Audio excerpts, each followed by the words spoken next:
Assalamualaikum warahmatullahi wabarakatuh. Bismillahirrahmanirrahim. Hamdan wa syukran laka ya Allah.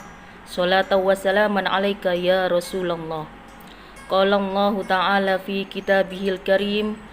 A'udzu billahi minasyaitonir rajim. Bismillahirrahmanirrahim.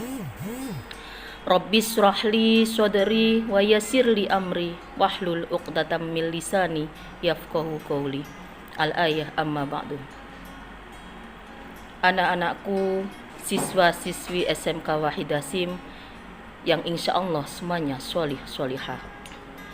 Pertama-tama, marilah kita panjatkan puja dan puji syukur kita ke hadirat Allah Subhanahu wa Ta'ala yang telah melimpahkan rahmat, taufik serta hidayahnya kepada kita, yakni berupa kesehatan jasmani dan rohani serta tawil umur, sehingga kita dapat mengikuti pembelajaran walaupun masih dalam keadaan daring.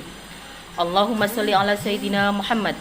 Semoga tetap terlimpahkan keharibaan junjungan kita Habibullah Muhammad sallallahu alaihi wasallam yang telah mengarahkan kita dari zaman jahiliyah menuju zaman Islamiyah dengan ajaran yang dibawa beliau, yakni dinul Islam. Anak-anakku, untuk kajian ceramah hari ini, Ibu akan menyampaikan tentang sabar. Apa itu makna sabar? Sabar adalah suatu sikap menahan emosi dan keinginan serta bertahan dalam situasi sulit dengan tidak mengeluh. Sabar merupakan kemampuan mengendalikan diri yang dipandang sebagai sikap yang mempunyai nilai tinggi dan mencerminkan kekokohan jiwa orang yang memilikinya. Sabar dibagi menjadi 3. Yang pertama, sabar atas ketaatan kepada Allah.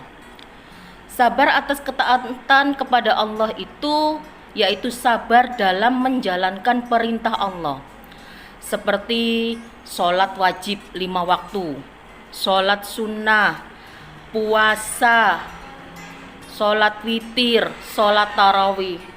Sabar ketika misalkan kita bangun tengah malam mau melaksanakan sholat malam, kita bangun ketika pagi hari mau melakukan bangun, kita tetap mengambil air wudhu, kita tetap sholat, itu berarti sabar atas ketaatan kepada Allah. Itu satu contoh, nak.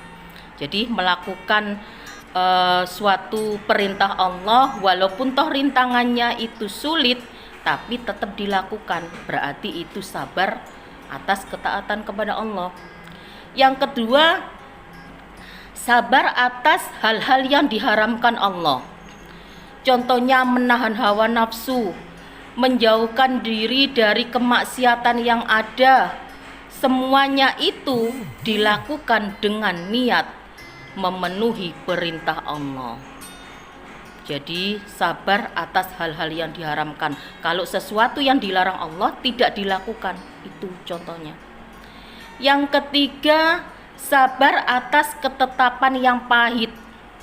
Contohnya misalkan setiap ada orang yang tertimpa musibah, hal itu menjadikan seseorang tidak melakukan sesuatu yang dilarang oleh Allah. Jadi contoh misalkan kita diberikan kemiskinan, kita dibandingkan orang-orang lain yang lebih kaya, kita termasuk orang yang tidak punya atau orang yang sederhana, tidak menjadikan kemiskinan itu kemudian kita mencari jalan lain, seperti misalkan mencuri, merampok, korupsi, atau melakukan hal-hal lain yang dilarang oleh Allah. Jadi itu sabar atas ketetapan Allah yang pahit.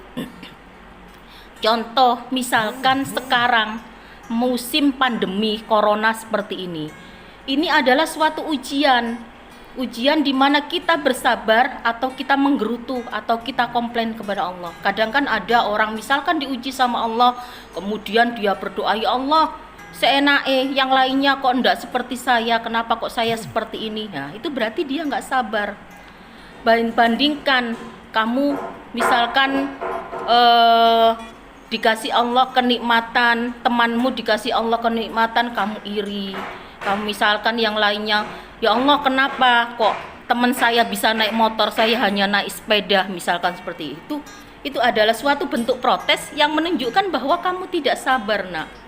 Jadi yang namanya sabar itu bisa menahan emosi atau keinginan dalam keadaan sulit apapun, termasuk pandemi corona seperti ini. Jadi kalau misalkan perintah pemerintah itu kita dilarang keluar, jangan keluar kalau misalkan memang tidak ada kepentingan yang memang darurat.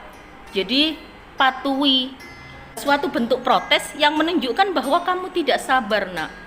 Jadi yang namanya sabar itu bisa menahan emosi atau keinginan dalam keadaan sulit apapun, termasuk pandemi corona seperti ini. Jadi kalau misalkan perintah pemerintah itu kita dilarang keluar, jangan keluar kalau misalkan memang tidak ada kepentingan yang memang darurat. Jadi patuhi apa yang diperintahkan agar kita bisa menjadi orang-orang yang sabar. Ya nak ya. Jadi ibu harap semoga apa yang ibu sampaikan hari ini tentang sabar bisa kita praktekkan dalam kehidupan sehari-hari. Jangan lupa jaga protokol kesehatan, kemana-mana pakai masker. Ya nak ya. Jadi 5M diterapkan. Ibu harap anak-anakku siswa-siswi SMK Wahid Hasim dan semuanya warga SMK Wahid Hasim dikasih Allah kesehatan yang sempurna oleh Allah, dijaga emosi dan kesabarannya, dan dijadikan orang-orang yang terpilih, orang-orang yang sabar. Ibu akhiri, wabillahi taufiq wal hidayah, waridha wal inayah, summa assalamualaikum warahmatullahi wabarakatuh.